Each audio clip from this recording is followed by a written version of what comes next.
এইবারে যুদ্ধের কাঠামোটা একটু বর্ণনা করলে ভালো, কারণ এটা অসামান্য তো ব্যাপারটা, এটা বারবার অন্য কোনো শাস্ত্রে এইরকম বর্ণনা আমরা পাই না।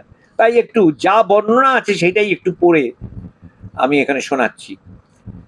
মহাশক্তিশালী 5 কোটি অশিলোমা, মানে 5 কোটি নিয়ে অসুর সৈন্য নিয়ে অশিলোমা নামক মহাসুর ও 60 লক্ষ, দেখুন এখানে প্রশ্ন হতে পারে এর বেলায় 5 কোটি বলা হচ্ছে, ওর বেলায় 60 লক্ষ করা বলা হচ্ছে। এটাকে না শাস্ত্রীয় ভাবেই ধরে 60-এর এই মানে, লক্ষের এই মানে, কোটির এই মানে এসবে গিয়ে লাভ নেই। আমরা যে উদ্দেশ্য যাচ্ছি মাতৃমহিমা মাতৃশক্তির দর্শনের জায়গায় পৌঁছতে, সেই জন্য এই নিয়ে যে ব্যাখ্যামূলক ভাবে আছে সেই করলে আমাদের বছরের পর বছর চলে যাবে, এই কোটি বছর চলে যাবে। সুতরাং এই কোটি বছরে না গিয়ে এটুকুই বলি, অসংখ্য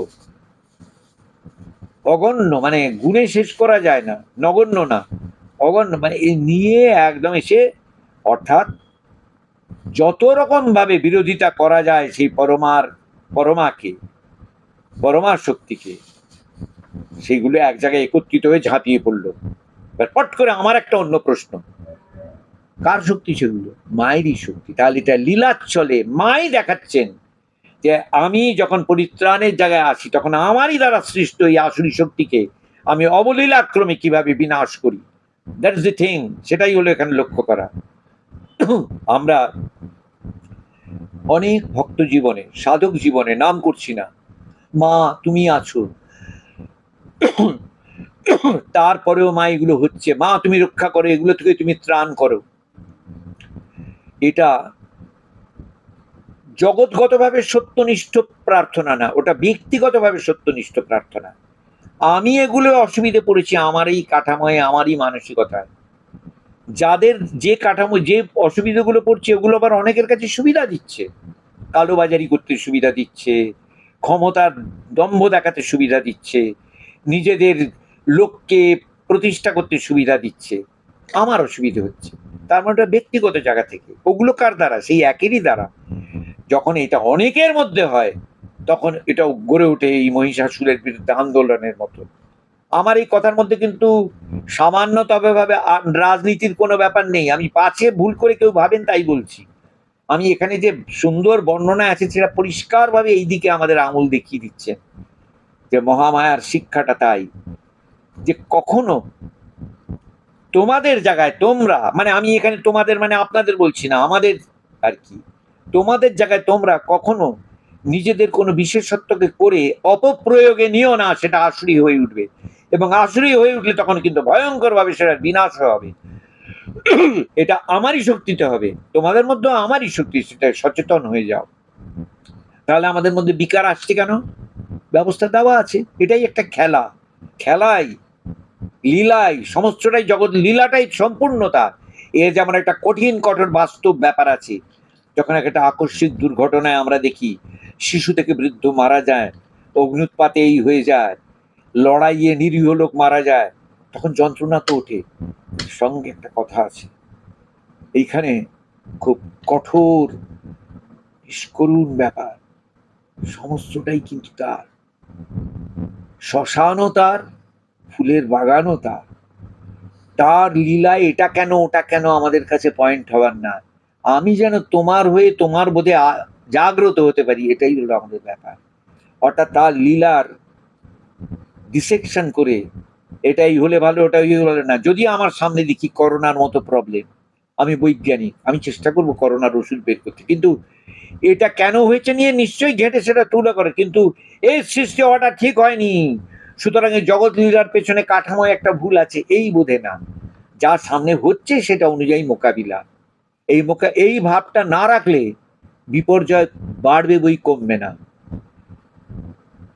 দেবদারু গাছ সোজা হয়ে উঠেছে, আর একটা লতানে গাছ এরকম করে করে করে করে পড়েছে, দুটোই গাছ, দুটোই তার।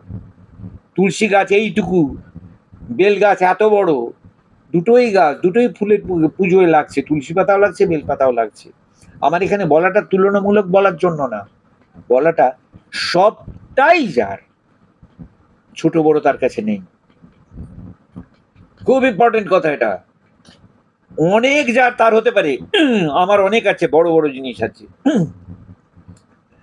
আপনার অনেক নেই, যা আছে ছোট ছোট জিনিস, কিংবা অনেক আছে আমার মতো বড় জিনিস না, সেটা কম্প্যারিজনের জায়গায় আসে। সবটাই যার, তার কাছে বড় ছোট নেই। শুনতে খারাপ লাগবে, তার কাছে দেবতা ও সুরও নেই, সবটাই তার লীলা। ওই বারবার বলি যেটা, মহাবিদ্যা মহামায়া মহামেধা মহাস্মৃতি মহামোহা চ ভবতি মহাদেবী মহা অসুরী, সবটাই তো তার। তাহলে দেবতারা সেটা আবার নয়, দেবতারা সেটা আবার হলে ওখানে তাদের বচনে তাদের কথা এই ধ্বনিটা আসতো, তারা পরে হয়েছেন। এটা একটা তাই ফেজ। কার ফেজ? মানুষের ফেজ। আমরাও জীবনের একটা পর্যায় অবধি অবস্টাকেল গুলোকে কখনো পজিটিভ ভাবে দেখতে পারি না, সব সময় নেগেটিভ ভাবে দেখি। পজিটিভ ভাবে দেখলে অনেক অবস্টাকল নিজে নিজে গলে যেতে পারে, নিজে নিজে ডাইলুট হয়ে যেতে পারে।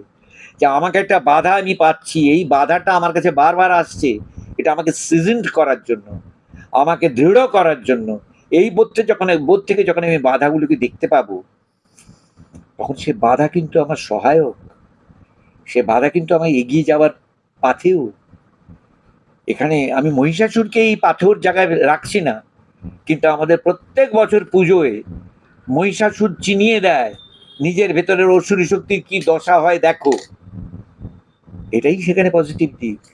নইলে কি কি সুন্দর এবার ঠাকুর হয়েছে, থিম দিয়ে করেছে, 14 জায়গায় দেখলাম। ওই জায়গার ঠাকুরটা বেস্ট হয়েছে, এই জায়গার ঠাকুরটা তেমন ভালো হয়নি, ওতে কিচ্ছু নেই। প্রতিটি বিগ্রহের মধ্যে দিয়ে আমি বারবার কি দেখছি, আমাকে দেখতে হবে যে আসুরি শক্তি সব সময় সত্যর কাছে, সত্য তো সবটাই দিব্য শক্তির কাছে পরাভূত হতেই হবে। সেটাই আমাদের অনুরণন করানোর জন্য শরৎকালে মহাপূজা ক্রিয়তে যা চ বার্ষিকী, প্রত্যেক বছর যেন এটা করা, তার একটা ইঙ্গিত দেওয়া আছে। এবং শরৎকালী শ্রীরামের করা অকল বোধনকে ধরে না, চণ্ডীর মধ্যেই দেওয়া আছে, সেটা আলাদা, সেই জায়গা যখন আসবে তখন আলোচনা করব। এবার অশিলোমা ইত্যাদি অসুর, অসুরগুলোর নাম বড় অদ্ভুত। বিড়ালাক্ষ, তার মানে তার চোখগুলো কটা, বেড়ালের মতো চোখ। এ আবার 5 লক্ষ অযুত রথে পরিশোভিত হয়ে যুদ্ধ কাজে প্রবৃত্ত হলো। এইভাবে চলতে লাগলো যুদ্ধ। ন্যাচারালি মায়ের তো কিচ্ছু হবে না, মা তো পরমা দেবী। অসুর শেষ হয়ে যেতে লাগলো। এই যে মহাসমর, এই যে ভয়ঙ্কর যুদ্ধ, এটা এক নিমেষে চলে যাবার কথা, মা যদি উইথড্র করে নেন সবার শক্তি। সব শক্তি যার, সব শক্তির উৎস যিনি, তার এতক্ষণ লড়াই করার ব্যাপার কি? তাতে এক মুহূর্তে সব আসুরি শক্তিকে তিনি বিনাশ করে দিতে পারেন না। আমাদের শেখানো, জগৎকে শেখানো, সাধককে শেখানো যে কখনো মনে করো না যে তুমি হয়ে গেছো, যতক্ষণ না আমার অহং স্বাতন্ত্র বোধ দূর হচ্ছে, আমি যত ভালো মানুষই হই, যত কার্যশীল মানুষই হই, যত অ্যাক্টিভ মানুষই হই, আমার কাছে সব সময় চিত্ত রিপু এসে আমাকে প্রধানত আমাকে অধিকার করে খারাপ কাজের দিকে নিয়ে যেতে পারে। অর্থাৎ তাকে সব সময় সমস্ত কাজে সমস্ত রকম ভাবে আশ্রিত শরণাগত থাকতে হবে একের প্রতি। নইলে নিত্য নৈমিত্তিক আমাদের যা রোজগারের যে প্রত্যেক দিনের কাজ, তাতে বুকে হাত দিয়ে সবাই বলতে পারবো না প্রত্যেকটা আমরা একেবারে নিয়ম নিষ্ঠ বিবেক ধরে করতে পারছি। পারলে খুব ভালো, সেই আদর্শটা রাখা, সেইটাই হলো দুর্গতি হারিণী দুর্গার প্রতি আশ্রিত থেকে কাজ করা। তাহলেই মহিষাসুর, অশিলোমা, চিক্কুর, চামুর, আমাদের মধ্যে যে ভাবগুলো রয়েছে এগুলো এসে, এই যে 5 লক্ষ 10 লক্ষ 1 কোটি মানে কি, ওই ভাবটা তখন জেদের বসে আমরা ওই খারাপটা, এই জানতে পারছে না দেখতে পাচ্ছে না, এই নয়, দেখিও যদি ক্ষমতা থাকে কি করবি আমাকে, বেশ করবো, তোর কি, আমি জানি আমার ক্ষমতা, এইভাবে আসে। তাই থেকে সাবধান করা হচ্ছে। তাই মা দেখাচ্ছেন আমি উপস্থিত, আমার দিকের অসুরকে আমি 1 সেকেন্ডে 1 মুহূর্তে সব শেষ করে দিতে পারি, এক ক্ষণে। পরে আমরা পাবো উনি গর্জ গর্জ ক্ষণং মূঢ়, এটাও বলছেন। মানে এবার আমি একটুখানি বিশ্রাম নিয়ে নি, তারপর তোকে দেখাচ্ছি মজা, একটু গর্জন করে নে। ঠিক তেমন হয় যে লীলায়, লীলাগত পরিসরে যখন অ্যাকসেপ্টেড যে শুভ আর অশুভ দুটো ব্যাপার আছে, যতই সেটা আপেক্ষিক হোক, দ্বন্দ্বাতীত বোধে শুভ অশুভের ওপরে যাওয়াটা তো ফাইনাল কথা। যখন এটার মধ্যে থাকতে হচ্ছে, যখন আমার পোলাও খেতে ভালো লাগা, আমি বলছি এদিকে আমার ডিসপেপসিয়া, তখন আমাকে ওষুধ খেতেই হবে, আর নইলে পোলাও খাওয়া চলবে না। যখন আমি বুঝছি যে আমি ছুটতে চাই, এদিকে আমার হাড় ভেঙে গেছে, আমাকে প্লাস্টার লাগাতেই হবে, আমাকে বেড রেস্টে থাকতেই হবে। অর্থাৎ যেটা যা করলে ভালো তখনকার জন্য সেটাই সেটার পুজো, সেটাই সেটা ঠিকভাবে থাকা, সেটাই সেটার সংগ্রাম, সেটাই সেটার সংগ্রাম, সাধন সমর। এটা যুদ্ধে অসুর আর দেবতার সমর না, সাধন সমর। এই ঘটনার সঙ্গে তাই আমাদের প্রাত্যহিক জীবনে নিজেদের মেলাতে হবে। আমরা দেখছি বেশ আছি, ভালো আছি, না কখন কোন ভাবে কি জিনিস সবচেয়ে বেশি ডিস্টার্বিং হয়, যেটা আমাদের সবচেয়ে বেশি, আত্মীয় স্বজন না, বন্ধু বান্ধব না, আমার মনের মধ্যে লুকিয়ে থাকা সংস্কারের ক্ষুদ্র ক্ষুদ্র খারাপ দিক, যেগুলোকে আমি চিনতে পারি না, বুঝতে পারি না, যখন বুঝতে পারি তখন আর সামাল দিতে পারি না। তাই বলা হচ্ছে প্রার্থনা করো, ধ্যান করো, মন্ত্র পড়ো, নিজেকে শোধন করা, সাবকনসিয়াসে যেগুলো আমাদের লুকিয়ে আছে, কত অযুত অশিলোমা ওখানে ঢুকে আছে কেউ জানি না, কত চিক্কুর কত চামুর ঢুকে আছে নিজের মধ্যে, সেই সংস্কারই জানি না। যখন রেগে যাই তখন হয়তো এমন চারটি কথা বলে দিই, বলে এ কি বলে ভাই, তখন রেগেছিলাম, কি বলেছি না বলেছি ঠিক নেই, মানে তার মানে সাবকনসিয়াসে লুকিয়ে থাকা ওষুধ বলে সঙ্গে সঙ্গে তখন তরোয়াল আর ঢাল নিয়ে বেরিয়ে পড়ে বদমাইশি করতে। যাক, এটা নিয়ে আর কথা বাড়বো না, শুধু এইখানে বলি অন্যান্য অসুরেরা এখানে শাবল পর্যন্ত আছে। শাবল মানে মাটি করা যায়, শাবল, ক্ষেপণীশ্বর, শক্তি মুসল, কেউ খড়গ, কুঠার, পট্টিস, মানে বিরাট বড় মারবার একটা যন্ত্রণা, পট্টিস বললে কি বুঝে নিন। তারা দেবীর সঙ্গে যুদ্ধ করতে আরম্ভ করলো, সেগুলো তারা প্রয়োগ করতে লাগলো, গায়ে আঘাত করছে, কিন্তু কিছু করে উঠতে পারছে না, মা তো সনাতনী। এইবার মা কি করলেন, এদের সমস্ত অস্ত্রকে নিবারণ করে দূর করে দিলেন, হাটিয়ে দিলেন। দেবতা ও ঋষিগণ সেই দেবীকে অর্চনা করলে অসুরগণ কর্তৃক আক্রান্ত হলেও প্রসন্ন থেকেই অসুরগণকে স্বীয় অস্ত্র দ্বারা অনুশাসন করতে লাগলেন। দেবতা ঋষিরা সমস্বরে তার অর্চনা করে চলেছে, ঋষিরাও এসে গেছেন এখানে, বুঝতে পারা গেল। এবারে মা কিন্তু ওই লড়াইয়ে আছেন, এদের এটা অ্যাকসেপ্ট করছেন কি না করছেন মার দিকে, মা তখন ওইভাবে প্রকাশ, কারণ এদেরই ত্রাণের জন্য তো মায়ের প্রকাশ। দেবীর যে নিজের বাহন সিংহ, সেটি তখন একেবারে পূর্ণ ক্রোধে, এখানে ক্রোধটা যুদ্ধের প্রয়োজনের ক্রোধ, কিন্তু খেপে যাওয়া না, সেই যুদ্ধের ক্ষেত্রে দাবাগ্নির মতো, দাবানলের মতো ওষুধদের মধ্যে থেকে ছিন্ন ভিন্ন করে দিতে লাগলো, এপাশ ওপাশ করে। সোপি ক্রুদ্ধ ধূত ষটো দেব্যা বাহন কেশরী চারাসুর সৈন্যেষু বনিষ্যিব হুতাশনাহ। না, আমি এখানে মন্ত্র পড়লে এখন অনেক পড়তে ইচ্ছে করবে, আমি পড়ছি না, আমি মানেটার মধ্যেই যাচ্ছি।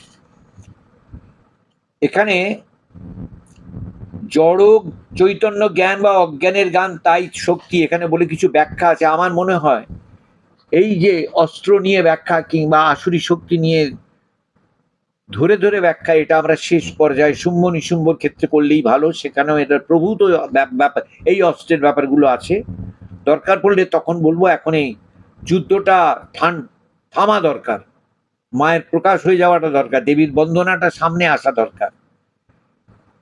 এই দশায় যুদ্ধকালে দেবীর যে নিঃশ্বাস প্রবাহিত হচ্ছিল, এইবার একটা নতুন জিনিস পাওয়া গেল, দেবী ছাড়াও লড়াইয়ে অন্যরা আসছে। কারা? দেবীর সৈন্য। তাহলে এই দেবতাদের যে লড়াই, এরা তো আলাদাভাবে খাস একটা ডিপার্টমেন্টাল হেড, একটা অদ্ভুত মানে বোঝানো হলো। সৃষ্টির ক্রিয়ায় যাদের ওপরে দিয়ে, যাদের হাতে ভাব ব্যবস্থা দিয়ে পরমা প্রকৃতি, পরমা দেবী, ব্রহ্মস্বরূপিণী মহামায়া ব্যবস্থা রেখেছেন, আমরা যাদের মনে করি এক একটা দিকের দেবতা, কার্তিক, গণেশ, বিশ্বকর্মা, মা শীতলা, মা মনসা, এই যে বিভিন্ন রকম দেব দেবীর রূপ, এছাড়াও যখন মহিষাসুরের ক্ষেত্র দিয়ে এটা বোঝানো যাচ্ছে, দেবী এলেন যখন, তখন দেবীর সঙ্গে নিঃশ্বাস দিয়ে বেরোতে লাগলেন কয়েকজন সৈন্য। তার মানে তারা দেবীরই একেবারে ওই অঙ্গজাত। একটা খুব সূক্ষ্ম প্রশ্ন আছে, দেবী সৃষ্ট হয়েছিল বলে আমরা কি ভাবছি? দেবতাদের অঙ্গ শক্তি দিয়ে এক জায়গায় হয়ে, তাহলে সেটা একটা বাইরের কাঠামো মাত্র।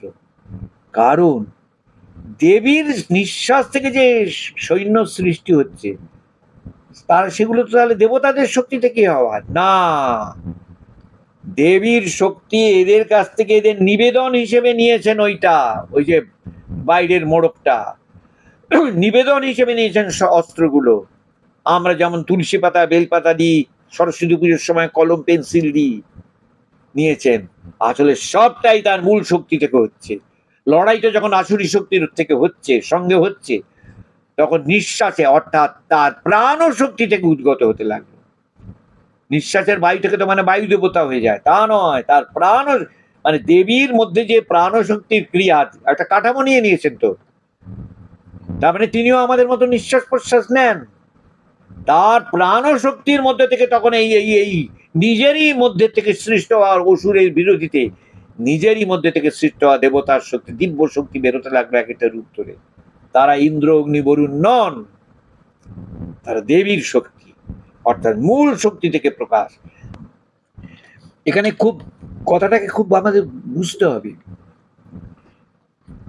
সবই তো দেবতাদের থেকে শক্তি হয়ে আমাদের বলা হলো এক জায়গায় হলো তেজ, তারপরে তার মানে এই যে এক জায়গায় হলো তেজ, শুধুই এইখান থেকে নয়, এর নিউক্লিয়াসে যেটা, সেটা দেবতাদের থেকে আসা নয়, সেটি ওইখানে এসে যুক্ত হয়েছে, সবই তিনি। অর্থাৎ আমাদের দেওয়া নিবেদনটা তিনি ধারণ করে তার রূপ পাল্টালো না, তিনি অরিজিনালি একটা আছেনই, ওটি সেখানে সংযোজিত হলো অ্যাজ ইফ, যেন আসলে সবটাই তার, সবটাই লীলাচ্ছলে। দেবীর দেবতাটা যদি থাকার ব্যাপারটা থাকে, তারপরে তার থেকে সৈন্য তারা লড়াই করে ওষুধদের মারছে, কি করে হচ্ছে? এরা এই দেবতাদের ওপরে শক্তিধর।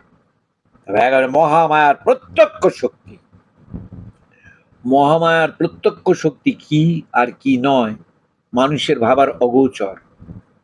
সেটা আমরা আরো বেশি করে পাবো শুম্ভ নিশুম্ভ বধে, যখন মহামায়া নিজে ব্রহ্মাণী বৈষ্ণবী মাহেশ্বরী বারাহী নারসিংহী ঐন্দ্রী কৌমারী চামুন্ডা চণ্ডিকা এরকম ভাবে হলেন, প্রত্যেকটাই তো তিনি, এক একটা আসপেক্টে তিনি। এগুলো এই যে দেবতা যাদের ভেতরের শক্তি এসে ওই রূপ, সেইখান থেকে না, অর্থাৎ শক্তির লেয়ার আছে, একই শক্তি যেই লীলাগত প্রকাশ, তাদের লেয়ার আছে। এটা হলো উচ্চতম দশা, এটা হলো মাধ্যমিক, এরকম সব লেয়ার আছে। এই লেয়ার দিয়ে আমরা অদ্বৈত বোধের হানি করছি না, অদ্বৈতের মধ্যেই লীলাগত ভাবে এই লেয়ার আছে। আর অদ্বৈত বোধে তাই তিনি নির্গুণা, তাই দেবীকে বলা হচ্ছে তিনি নির্গুণা। নির্গুণা মানে এত গুণ যার, কারণ অদ্বৈত অখণ্ড লক্ষণে তো দ্বিতীয় নেই, দ্বিতীয় নেই যার, তার আবার গুণের প্রকাশ কার কাছে? অর্থাৎ অখণ্ড লক্ষণের বোধে তিনি নির্গুণ, তাকে ব্রহ্মও বলা যায়। জগন্মাতা, এই জগন্মাতা আর বলা যাবে না, সন্তান কোথায়, ব্রহ্মও বলা যায়, পরাশক্তিও বলা যায়, যাই বলুন, যেই লীলাগত প্রকাশ, সঙ্গে সঙ্গে তাতে কিন্তু অদ্বৈত স্থিতিতেই ভেদের বাহুল্য, সমস্ত ভেদ সেখানে আছে অভেদের আশ্রয়ে, অর্থাৎ সেটা লীলাগত প্রকাশে। নিত্য প্রকাশে শুধু অখণ্ড লক্ষণে এক নির্গুণা তিনি আছেন। যেই লীলাগত প্রকাশ, তার লীলাগত প্রকাশটাকে নির্গুণ দশায় নেই, সব আছে অখণ্ড লক্ষণ, আর এটা হলো জগৎ লক্ষণ, লীলা লক্ষণ, লীলা লক্ষণে সব আছে, অখণ্ড লক্ষণে নেই। এটা উপনিষদে খুব ভালো করে বোঝানো আছে, খুব ভালো করে কিনা জানি না, বলা আছে, বোঝানো আছে, চণ্ডীতে এটা দেখিয়ে দেওয়া আছে যে অখণ্ড লক্ষণে যাকে বলা আছে, যে মহাবিদ্যা মহামায়া একজনকেই, তং পরা প্রকৃতি, কিংবা তং স্বাহা তং তং পরা প্রকৃতি তন্ত্রের কথা, তং সাহা তং সদা, একজনকেই, কিন্তু কিরকম একজন? দ্বিতীয়হীন একজন। আর এখন তো কথা বলছে দ্বিতীয় নিয়ে, তাহলে দ্বিতীয় গুলো সবই সেই একজন, সেই একজনের সঙ্গে কার লড়াই? একজনেরই আসুরি রূপগুলোর সঙ্গে লড়াই, একজনেরই দিব্য শক্তিগুলো এসে সেখানে লড়াই করছে। এই বোধ থেকে দেখলে চণ্ডীর রহস্য, চণ্ডীর গতিটা, যে জায়গায় পরে যাব উত্তরচরিতে, সেখানে পৌঁছতে খুব সুবিধা হবে। কেন হবে তখন আলোচনা দিয়েই বোঝা যাবে, আমি সেই জন্য আগে রহস্যময় ভাবে কিছু বলছি না। এই সব আসরিক গুণসম্পন্ন অস্ত্রগুলি সাধকের আমাদের মধ্যে, এই যে যেটা আমি একটু আগে বলছিলাম যে আমি পারি না, সেই জন্য বলছি আমি হয়তো খুব ভালো সেতার বাজাতে পারি। এবার সেতার বাজাতে পারি, এটা খুব ভালো, সব ঠিক আছে। এবার আমার মধ্যে ওইটা যে প্রশংসা পেলাম, ওটা আমার অভ্যাসে দাঁড়ালো, আমি খুব প্রশংসা পাচ্ছি। এবার একজন বললো এর থেকে এটা ভালো, আমার ভেতরে জাগলো একটা অন্য ভাব। এই যে সেতারের ভালো লাগার সঙ্গে এলো আমার একটা অ্যাপারেন্টলি কম্পিটিটিভ ভাব। তারপরে আসবে পরশ্রী কাতরতা। যদি বলি না আসবে না, আমি ঠিক থাকবো, ওটা তো নীতির কথা। যখন এসে পড়বে তখন আমি আটকাতে পারবো না। সেই গোড়ার থেকেই বোঝা যে সবার সব শক্তির মূলে রয়েছেন তিনি। এই জায়গাটা আশ্রিত থাকলে, এই জায়গায় যদি আমার মানসিকতাটা থাকে, আমি কম্পিটিশনটা তখন করব নিজের সঙ্গে নিজের। আমি যেরকম আমি এখন 90 পাচ্ছি, কি করে ওটা 91 করব? আমি 91টা কি করে 92 করব? আমি কি করে লাখপতি থেকে কোটিপতি হব ভাববো না, ওটা তো টাকা বেরিয়ে যাবে। আমি এখানে মেধার কথা বলছি, যে জায়গায় অব্দি বুঝতে পারছি আরো বুঝতে পারার জায়গায় যাব। ওর থেকে বেশি কি করে বুঝবো, ওর থেকে বেশি কি করে আয় করব, ওগুলো হলো লুকিয়ে আসুরি বৃত্তি। তার মানে আমি কি প্রকারান্তরে বলছি যে কম্পিটিটিভ ব্যাপারটাই আসুরি? হয়তো তাই। কম্পিটিটিভ ব্যাপারটা যতক্ষণ সুস্থ সুন্দরভাবে ঐকতানে হয়, তখন সেটা দিব্যবোধে আমরা রেখে দিই। কিন্তু যেই মুহূর্তে ওই প্রতিযোগিতার জায়গাটার সঙ্গে হিংসা, ঈর্ষা, পরশ্রীকাতরতা, ওটা কিন্তু তখন স্পোর্টসম্যানশিপে হয় না, ওটা তখন দিব্যভাবে, তখন আসুরি। ওই প্রকাশটা হয়ে যায় অনেক সময় মারপিটের মধ্য দিয়ে। সে সে আলোচনা আমার এখানে উদ্দেশ্য না। এইবারে যুদ্ধকালে দেবীর যে নিঃশ্বাস প্রবাহিত হলো, তা থেকে অসংখ্য দেবী সৈন্য সৃষ্টি হলো। দেবী শক্তি হতে সৃষ্ট এই সৈন্যরা দেবীর মহাশক্তিতে শক্তিবান হয়ে, তারা তো দেবীরই অঙ্গীভূত, অঙ্গজাত। কুঠার, স্বর, এইগুলো দিয়ে ওই অসুররা যেরকম অস্ত্র নিয়ে, তারাও সেই অস্ত্র নিয়ে। এরা দেবতাদের দেওয়া অস্ত্র নিয়ে নেই কিন্তু। লক্ষ্য করুন, আমরা আগে বর্ণনা করছি দেবতারা অস্ত্র দিলেন, ওইটাই আমি তাই বোঝাতে চাইছিলাম যে দেবতাদের অস্ত্র দেবীর কিচ্ছু যায় আসে না। ওখানে ওটা তাদের সম্মানের, তাদের সমর্পণের, নিবেদনের সূচক খালি। দেবী যখন লড়ছেন, এই যে এগুলো বেরোতে আরম্ভ করলো নিঃশ্বাসের সঙ্গে, তারা অস্ত্রগুলো পেলো কোথায়? সব অস্ত্র মানে সবের মূল যে দেবী, তাঁরই অস্ত্র। এইগুলো ভেবে যদি চণ্ডী পড়েন, ভাবেন, দেখবেন এই সবের বহুর মধ্যে যে এক, এই এক নিজেকে বোঝাবার জন্য কিভাবে নানা শ্লোকে, নানা শাস্ত্রে, নানা বচনে, নানা সাধকের মধ্যে দিয়ে নিজেকে বিস্তারিত করেছেন, সবটাই কিন্তু তার লীলার অঙ্গ হিসেবে। এই লীলা কার কাছে, কাকে দেখাবার জন্য? আপনাকে, আমাকে, আমাদের কাছে, কারণ আমরা তার প্রিয়, আমরা তার সন্তান। তাই শুধু সেই সময় দেবতাদের রক্ষা করা না, আমাদেরও রক্ষা করার জন্য তাই প্রকারান্তরে মহাভারতের যুদ্ধ দিয়ে, মহিষাসুরের যুদ্ধ দিয়ে, শুম্ভ নিশুম্ভর যুদ্ধ দিয়ে আমাদের তৈরি করা। যার জন্য আমি একটা কথা বলি যে উপনিষদে কোনো দ্বন্দ্ব, আগে বলেছিলাম আগের দিন, উপনিষদ কোনো দ্বন্দ্ব থেকে উঠে আসা না, জ্ঞানান্বেষণ থেকে উঠে আসা। whereas চণ্ডী এবং গীতা দুটোই মারপিট, দ্বন্দ্ব, মারামারি, রক্তপাত, এগুলোর মধ্যে থেকে উঠে আসা। কি বাণী? সত্যে প্রতিষ্ঠিত হবার বাণী। কিরকম সত্য? যা শুভ না অশুভ না, দুটোরই ঊর্ধ্বে, দ্বন্দ্বাতীত। কিন্তু শুভ অশুভের ওপরে দ্বন্দ্বাতীতে যাওয়া যায় না অশুভকে বাদ দিয়ে শুভকে অ্যাকসেপ্ট না করে। অর্থাৎ একজন অতি নীচ মনা, অত্যন্ত হীন মনা লোক একদম পূর্ণ জ্ঞানী হয়ে যাওয়া হওয়ার ব্যাপার হতে পারে না যদি না তার মধ্যে শুভ লেয়ারটা ওপেন হয়, অনুতাপের জায়গাটা খুলে যায়। সত্যি সত্যি মানে জাস্ট মলাট খোলার মতো বদমাইশ ছিল, কাল ভালো হয়ে গেল না, আসতেই হবে, নইলে তো হবে না। রূপান্তর না হয়ে আমি একটা সোনার বাটিতে যে কোনো জল নিয়ে এটাকে গঙ্গা জল বলতে পারি না। রূপান্তর হয়ে গেলে, কিংবা প্রকৃষ্টভাবে বলবো, ডিস্টিল ওয়াটার আমি যে কোনো পাত্রে নিতে পারি না তো। পাত্রটা যদি পরিষ্কার না হয়, ডিস্টিল ওয়াটার দেওয়া মাত্রই সেটা তো খারাপ জল হয়ে যাবে। ঠিক তেমন আধারটা যদি শুভভাবে সিঞ্চিত না হয়, তার মধ্যে যত বড় ব্রহ্মজ্ঞানী ভাষা দিয়ে প্রকাশ করা হোক, সে তো নোংরা হয়ে যাবে, সে তো তার মতো করে নেবে, দূষিত হয়ে যাবে। তার মানে শুভ অশুভের অতীতে যেতে হলে আমাকে শুভ কিন্তু হতেই হচ্ছে। একটু একটু আমি কারোর সঙ্গে কথা তো সামনাসামনি দেখে বলতে পারছি না, তাই বলছি একটু বুঝবেন কথাটা। যে ইচ্ছে করলে তো তিনি সব পারেন, একটা বদমাইশকে মুহূর্তে ভালো করে দিতে পারেন, কথাটা গোলমেলে কথা। একটা পাত্রকে যে কোনো মুহূর্তে আমি, বা একটা পাত্রে যে কোনো মুহূর্তে আমি ডিস্টিল ওয়াটার দিতে পারি, বলবো? আমিই বলবো না, আপনিই বলবেন না, বলবেন পাত্রটা পরিষ্কার করো। পায়েসই দিতে পারবো না পাত্রটা অপরিষ্কার থাকলে। পেঁয়াজের গন্ধ আছে যে পাত্রে, যতই পরিষ্কার করেন, ঠাকুর বলছেন জল দিলে পেঁয়াজের গন্ধ আসবেই।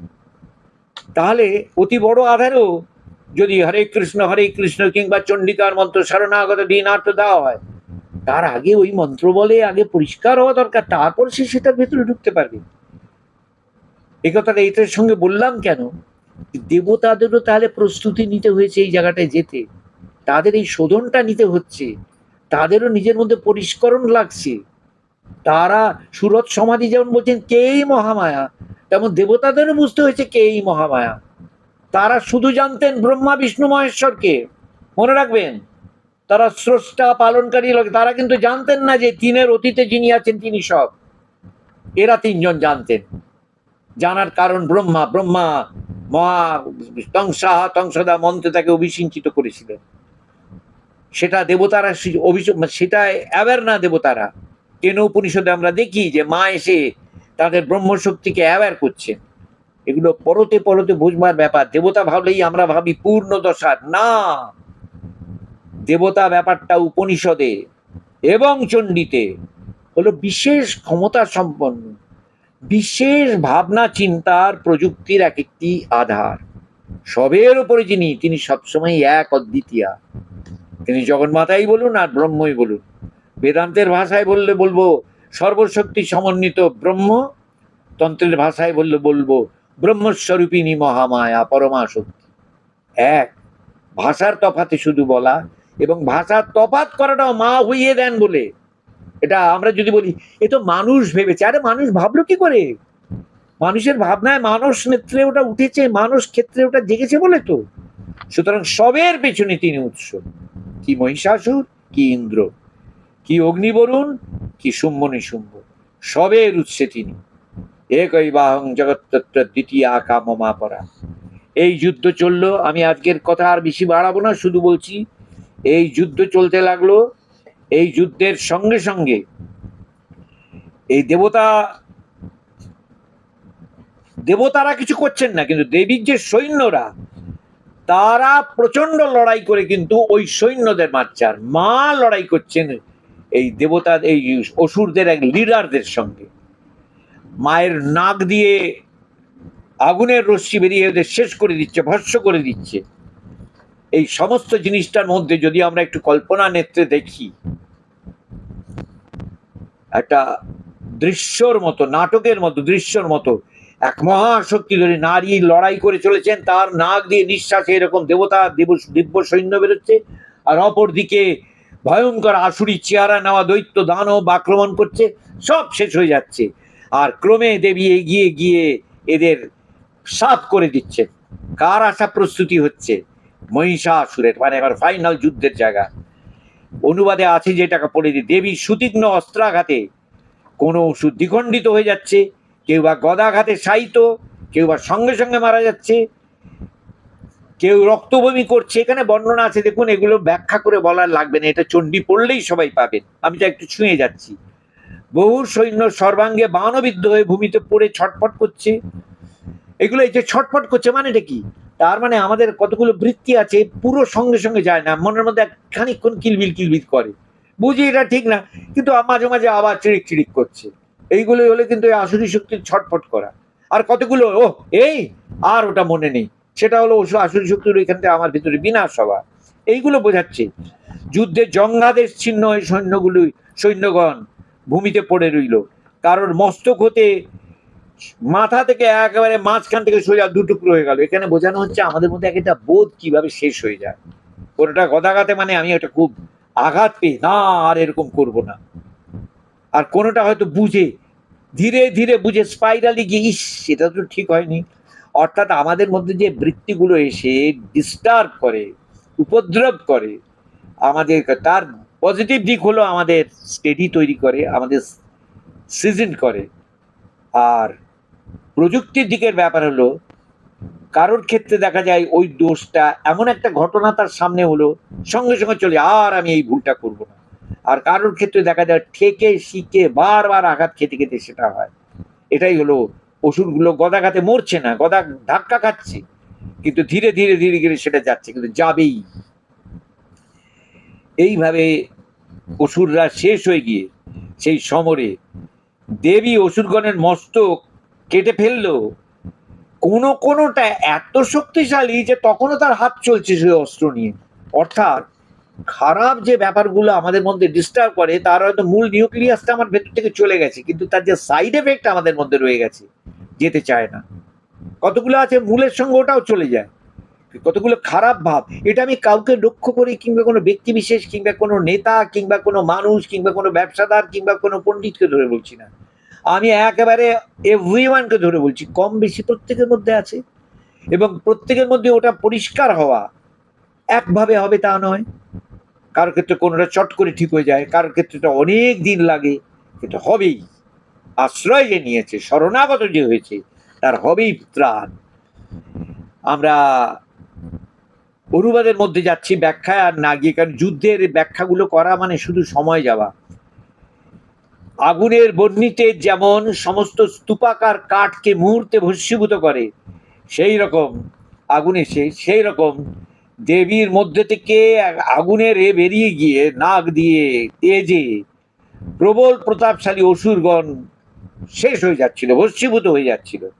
আর এদিকে সিংহের গর্জন, সিংহের আঘাতে তার লেয়ারে যেগুলো আসার মতো, পশুগুলো আসার মতো, কিংবা যে সৈন্যগুলো সিংহের দ্বারাই শেষ হতে পারে সেগুলো সব শেষ হয়ে যাচ্ছে, দেবী অব্দি আর পৌঁছতে হচ্ছে না তাদের। দেবীর নিঃশ্বাস থেকে সৃষ্ট দেব সৈন্যরা প্রবল পরাক্রমে এমন যুদ্ধ আরম্ভ করলেন যে স্বর্গের দেবতারা তাদের উপর পুষ্প বৃষ্টি করতে আরম্ভ করলেন। এইবারের কথাটা হলো যে যখন সত্যি আমার মধ্যে দিব্য ভাবগুলো এসে যায়, তখন আমরা দেখি বহুজন আমাদের কাছে কিন্তু সাপোর্টিং ভাবে হাত দিচ্ছে। তখন অনেক জায়গা থেকে আমরা স্বীকৃতিও পাই।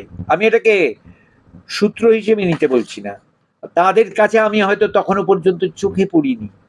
আমার মধ্যে যখন এই কুভাবগুলো, খারাপ ভাবগুলো চলে যায়, স্পষ্টভাবে কোনো শুভ দিক বেরিয়ে আসে, তখন অপরের দ্বারা আমি অ্যাপ্রিসিয়েটেড হই, তাদের দ্বারা হাত বাড়িয়ে তাদের পাই, তারা হাত বাড়ান যে আপনি আমাদের সঙ্গে আসুন, তুমি আমাদের সঙ্গে এসো। প্রকারান্তরে এই পুষ্প বৃষ্টিটা বাড়ি কি তারা দেবতার দেবীর গা থেকে সৃষ্ট হওয়া, তাদের থরি দরকার পুষ্পবৃষ্টি। এখানে বলেছে ভাবগুলো তখন পৃষ্ঠপোষকতা পায় অন্যদের দ্বারাও, তখন আর সেটা তার গণ্ডিবদ্ধভাবে শুধু তার গুণ হয়ে থাকে না, সেই গুণে গুণান্বিত হয়ে বহু মানুষের উপকারে সেটা লাগে। তাই বলা হচ্ছে সাধকের হৃদয় যখন আত্মশক্তি প্রজ্বলিত হয়ে ওঠে, তখন তার মধ্যে যে পাশবিক ভাব, গুণ, বৃত্তি, এগুলো সবারই একভাবে একই গতিতে না হলে চলে যেতে থাকে। শুনলে পর্যন্ত যদি শ্রদ্ধা নিয়ে, ধৈর্য নিয়ে, শ্রদ্ধা আর ধৈর্য বড় ইম্পর্টেন্ট জিনিস। ধৈর্য সবার সমান না, কিন্তু ধৈর্য একটা মস্ত বড় গুণ। কারণ কার তাড়াতাড়ি হবে, কার ধীরে ধীরে হবে আমরা জানি না, তাই দুজনকেই তো ধৈর্য রাখতে হবে, আধারের উপর নির্ভর করে। তো আর শ্রদ্ধা মানে কিন্তু তথাকথিত রেসপেক্ট না, আগ্রহ এবং একনিষ্ঠ ভাবে। একনিষ্ঠ আগ্রহী হলো শ্রদ্ধার অপর নাম। একনিষ্ঠ আগ্রহ নিয়ে যেটা শুনছি সেটা তো আমি বিরক্ত ভাবে শুনতে পাবো না। আগ্রহ সবসময় বিরক্তির আগ্রহ না, অ্যাকসেপ্টেন্সের আগ্রহ। এই যে শ্রদ্ধা আর এই যে ধৈর্য, তখন আমাকে ওইটাই হলো দিব্য শক্তি। ঋষি বললেন দেবী কর্তৃক ওই অসুর সৈন্য সব ধ্বংস হতে দেখে চিক্কুর নামে যে অসুর, সে একবারে, দেবীকে এখানে অম্বিকা বলে বলা হচ্ছে, তাকে মারতে লাফিয়ে সে নিজের খুব শক্তিশালী, অর্থাৎ মহিষাসুর না, মহিষাসুরের লেফটেন্যান্ট অর্থাৎ যাদের যেই আমাদের মধ্যে যে ক্ষমতাগুলো আছে সেই ক্ষমতাগুলোকে রাখবার জন্য আমি ধরুন বড় বড় পদে আছি, আমি আমার জায়গায় কিছু লোককে আমার পরে রেখেছি, তোরা এগুলোকে সামাল দিয়ে দিস। সে মনে করে আমি উনার মতোই আমি একজন, সেইটা করতে যাচ্ছে আর কি। এর বেশি ব্যাখ্যা না করলেই ভালো এটা। এইরকম যারা যায় তারা, সেরকম যারা যাচ্ছে, যেমন চিক্কুর অসুর, দেবী সব শেষ করে দিলেন। এখানে বলার কারণ যত রকম ভাবে বাধা আসছে সবগুলোই দেবী শেষ করে দিলেন। এখানে চিক্কুর বলে বলা হলো, অশিলমা বলা হয়েছে, তারপর চিক্কুরের যে ধেনু, অস্ত্র, রথ, সারথি সব শূন্য হয়ে, খড়গ ঢাল নিয়ে সব শূন্য হয়ে গেলে খড়গ আর ঢাল নিয়ে সে দেবীর দিকে প্রবাহিত হলো। হ্যাঁ, সিংহ মাহাত্য খড়গে না তীক্ষ্ণ ধারেণ মূর্ধনি আজঘান ভুজ সব্যে দেবী মপ্যতি বেগবান। পড়বো না, থাক। সব এসে যখন এরকম করলে, এইটা শুনে রেখে দিন আজকে এই জায়গা অবধি। মহিষাসুরের নিজের লড়াই আসার জায়গার কাছাকাছি জায়গায় এসে গেছি আমরা। সব অসুর এখনো যায়নি। চিক্কুর হত হলে এলো চামর, চামর চলে যাওয়ার পরে এখানটা এলো আরো কিছু, তাদের মানে মারা যাওয়ার মৃত্যুর বর্ণনা আছে, ওটা চণ্ডী খুললেই আপনারা পাবেন, ওটা বিস্তারিত করার আমার মানে হয় না। চামর অসুরের মৃত্যু হলো, উদগ্র অসুরের মৃত্যু হলো, বাষ্কলের মৃত্যু হলো, উগ্রার্ষ, নামগুলো অদ্ভুত, উগ্রার্ষ, উগ্রবীর্য, মহাহনু, এই তিনজনকে একসঙ্গে মারলেন দেবী। বিড়ালাক্ষ এবার তাকে মারলেন। এগুলোকে আমাদের মধ্যে এক একটা আসপেক্টকে বলা হচ্ছে যে এক একটা দিকে পরশ্রী কাতরতা, নীচতা, হিংসা, ঈর্ষা, অহংকার, দম্ভ, প্রতিযোগিতার নামে প্রতিশোধমূলক একটা ব্যবস্থা, যেটাকে আমরা লেঙ্গি মারা বলি কায়দা করে। তারপরে মানে ভালো সেজে ভালো সেজে কপট ব্যবহার, এগুলো তো মানুষের এসে পড়ে, সব এসে পড়ে। এগুলোই এখানে এক একটা জিনিস যে বলছে, এগুলো তখন এক এক এসে শেষ হয়ে যাচ্ছে। চৈতন্য শক্তির তেজে দর্প চলে যায়, মানে চৈতন্য শক্তি এখানে মানে কি? চৈতন্য শক্তি মানে আমার প্রজ্ঞার শক্তি, জ্ঞানের শক্তি। আমি যখন জ্ঞানের আলোকে একটা জায়গায় যাই, জাগি, তখন সেটা আমার একটা ভেতরের জ্ঞান হয়ে শুধু থাকে না, প্রযুক্তির জাগালে সেখানে তখন সেই জ্ঞানটা কাজে লাগে। এইটাই হলো যে হৃদয়, তখন জ্ঞানটা হৃদয় দিয়ে প্রকাশিত হয়। জানিস আমি কি জানি, এই দর্প নিয়ে না, হার্দিক বোধে। ভারী সুন্দর পয়েন্টটা, যে জানে সত্যি, যে সে নিজে জানে, তার কিন্তু দর্প, অহংকার, গর্ব, দম্ভর দরকার হয় না। সে তো জানে যে আমি এটা জানি। সুতরাং সেই জানাটা তার শ্রেষ্ঠভাবে অন্যের কাছে পৌঁছয় কিভাবে? হার্দিক ভাবে, হৃদয় বোধের সঙ্গে। আমি এটা জানি, তুই যা, আমি করে দিচ্ছি দে, ওইভাবে আসে না। বিনয়, বিনম্র ভাবে, কিন্তু দৃঢ়ভাবে। বিনম্রতা দৃঢ়তার মধ্যে কোনো কোনো ঝগড়া নেই, কিন্তু দৃঢ়ভাবে, কিন্তু সেটার মধ্যে থাকে বিনয়, নম্রতা। আজকে এই অবধি থাক, এরপরেই আসবেন অত্যন্ত সম্মাননীয় ভয়ঙ্কর একজন, তার নাম মহিষাসুর।